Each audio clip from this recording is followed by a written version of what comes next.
Why are we all watching anime about trash? AKA Gachiakuta.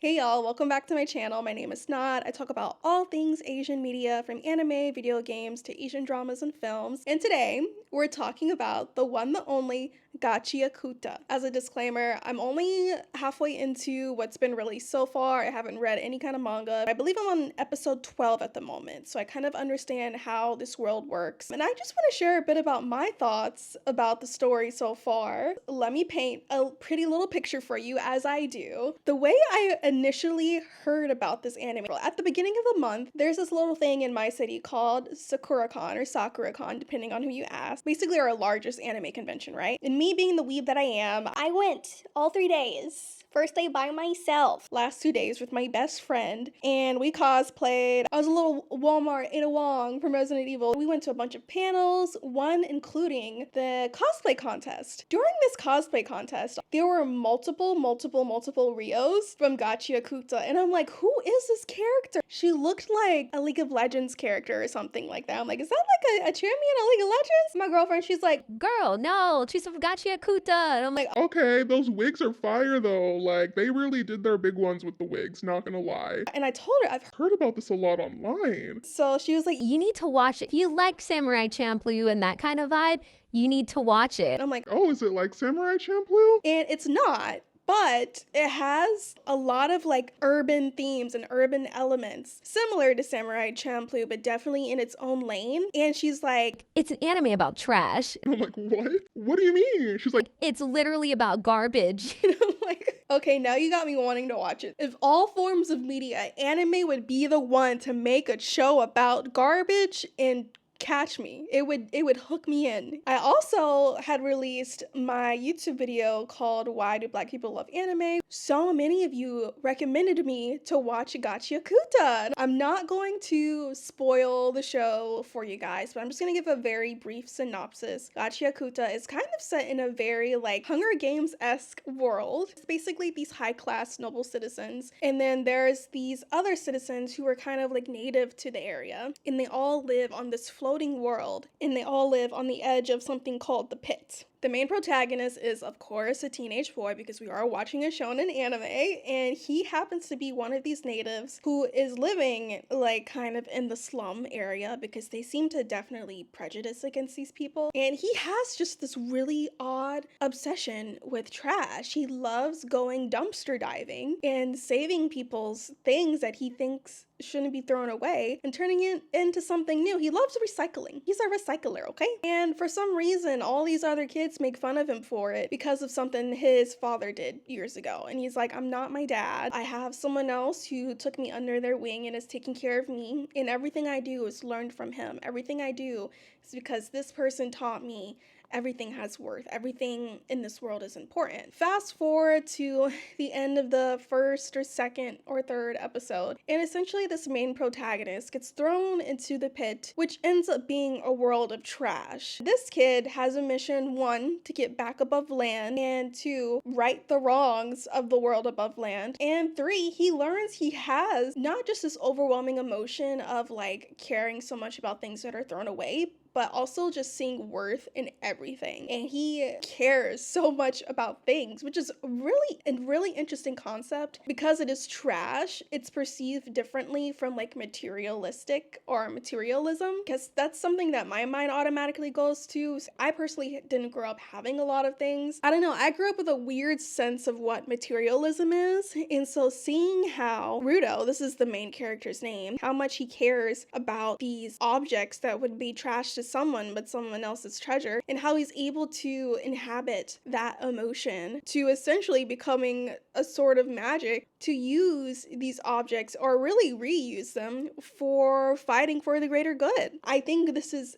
an amazingly original magic or fighting system in a shonen anime, because it's so deeply intertwined with a character's emotions and how deep that emotion runs. And I think that's just so symbolic of what anime stands for, which is like feel your emotions, present these emotions in a story. And he's like doing that within the story. It's very meta in a way, okay? Yeah, that's basically where we're at. He's trying to figure out how to get back up to the world while surviving the pit and all these unknowns in this world of trash below, but meeting the right people along the way. My current thoughts about how this anime is kind of depicted. First, I want to talk about kind of like the urban tone, it's kind of giving Samurai Champloo with Cowboy Bebop. It's kind of giving Watanabe, if you will. I love the grittiness. I love how there's a whole freaking town dedicated to artists and creatives to literally color and paint all the walls, and it's expected of them.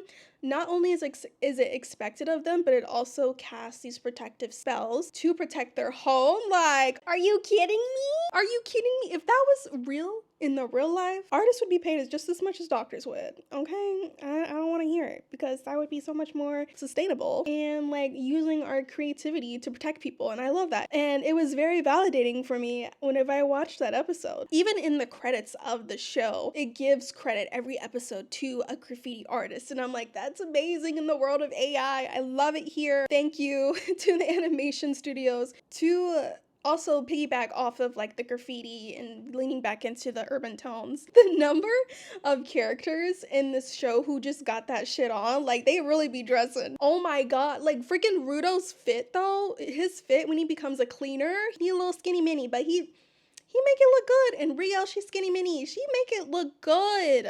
The lady at the front desk and her little glasses and everything, she look good. And the what's that called? The shaved blonde? Yes, she's giving Frank Ocean. We need more of that. The boss? You know what? None of them have the Killmonger dreads, okay? That's what we need. So thank you to the creators of Gachiakuta and how they depict black characters within the show. Oh, even one of the antagonists, freaking, what was his name? He was freaky deaky. He's got these little claws or something like that. He had really cool dreads too. They were really long and beautiful too. Love the character design. It's insane. I feel like they were adequately proportioned to just looking at like the facial structures of all of them, like from race to race. I don't really know what race Rudo was supposed to be. I'm sure that's something we'll learn later. Another thing, the music. You got to and you gotta I didn't know that TikTok sound was from Gachiakuta. Like, that needs more recognition than Creepy Nuts ever did. Sorry, not sorry. That's my opinion. You don't have to agree with it. It's fine. I will say I don't like the opening theme song. It's too loud for me. It's be giving me a headache. But like that little jumpy sound, that jumpy song when you go to Canvas Town, give me more of that. The last two things that I want to talk about in this anime that's really stuck out to me, just how much they highlight EQ or emotional intelligence and how that feeds into the role of the magic system. I think it's so cool that they not only highlight it in general, and how Rudo's mentors, Rio and Engine, all tell him like, buddy, you need to regulate your emotions or you're not going to be able to control this power. There's something so validating about that. As someone who's very emotionally sensitive, I feel my emotions deeply. I would argue every YouTuber who is actually a creative person and not just an influencer is someone who feels emotions deeply. And a huge turning point of when our creativity goes from being messy to being something that is ours and mastered and signature is when you get a handle on that emotional intelligence, when you get a handle on that emotional regulation. And I feel like the way that this is depicted in Gachiakuta is in such a smart way, like one shonen anime that every teenage boy needs to watch. It should be Gachiakuta, because the way that show is teaching these young viewers how you need to regulate your emotions so you can learn to make decisions and respond to uncomfortable emotional moments in a way that you're being considerate of other people's feelings is important, not only in day-to-day life, but in career, but in business, but in internet content creation. It's really, really important. People don't realize when I read your comments, for some of the ones that I don't respond to right away, I'm like actively thinking about how do I want to respond to this? They don't agree with me on this. They're giving me feedback on that. First thing I always say is, thank you for your comment. Like, genuinely, thank you everyone for your comments, whether it's negative or positive, because I'm learning learning something new, or I didn't think of this that way. And I think just learning to build that muscle of emotional intelligence is such a beautiful thing that we see in this show. The last thing I want to point out about this anime and why I love it so far, it was a little bit of an intertextual conversation, and is the idea of environmentalism. It is not so much in my face right now, only 12 episodes in, but it's always there. And something that it reminds me of deeply is Final Fantasy VII. I love Final Fantasy VII. It is like one of my top Final Fantasies within the mainline franchise. And honestly, like the reason it's one of my favorite things is because of the way and how creatively it highlights environmentalism. In Final Fantasy VII, it highlights it in the way of eco-terrorism, but in Gachiakuta, it highlights it in a more digestible way, in a more tangible way, beating the trash beast, helping people breathe through the pollution, calling out the people on the sphere in that they're the reason that they have trash beasts to begin with. They're the reason they can't make the ground feel cleaner and safer to survive in. I think it's just such an important message. Again, if there's any kind of audience who needs to watch Gachiakuta, I'm so happy it's targeted towards shonen audiences or teenage boys, because the teenagers, the youth, they're the ones who are the most impressionable, and they're the ones who need to watch this the most. So I applaud the studio who produced Gachiakuta. I think they're raising awareness to important real world issues while entertaining people and creating a unique angle into that entertainment through diversity, through style and tone, and through magic systems that rely on emotional intelligence. It's so cool. I just talked so much. I need to like breathe for a second. Those are my thoughts about why we're all so obsessed with this trash anime. Let me know what you guys think. Do you agree or disagree with any of my points? Let me know in the comments below. As you guys may or may not know, I'm also a video producer, social media consultant. I do have a scripting template at the link in my description if you want to purchase that. Thank you again for watching. Don't forget to like, comment, subscribe, turn on the notifications, and I'll see you guys in the next video.